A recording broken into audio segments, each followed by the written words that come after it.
Hey Kurto, this is my last week of the summer. Feeling a little blue, but I'm trying to fight it, A recent development I want to talk to you about is something that's been stressing the entire family, and that's one of our cousins, one of our distant cousins.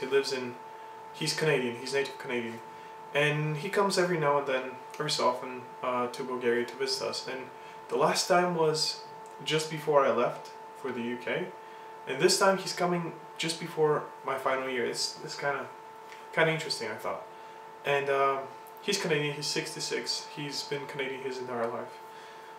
And when you looked at him, you wouldn't think for a second he was Bulgarian, because he's got white hair. He's got the freckled white skin that doesn't tan, and really bright blue eyes. You wouldn't be able to tell that he has Bulgarian origins, but he does.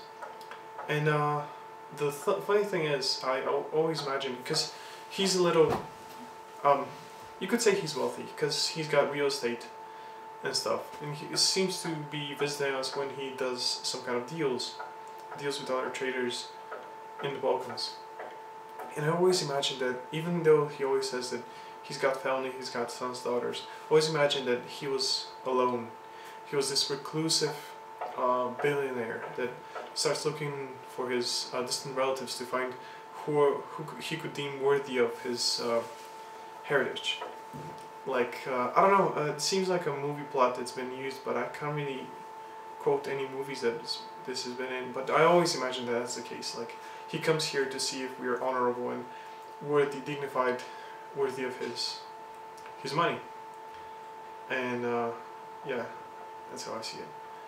Something else, as I said, this is my last week, which is always unfortunate. I always feel, especially the final few days, the last few days are just terrible for me. I know this is kind of unfair for me to say, because it is a gift when I've been given the opportunity to leave and study abroad, but it just takes so much out of me.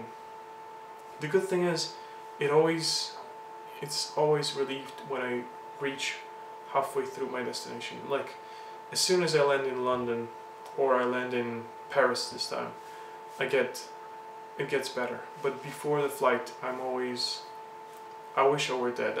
I've never felt worse than that, I don't think. But I'm trying to fight it this time. I'm trying to think positive and try and look forward to, instead of fret what's about to happen. And yeah, I don't know. I can tell you one time we went to see Inglourious Basterds, which is an amazing movie, and I actually walked out because I felt so bad. So that can give you an idea of how bad I feel.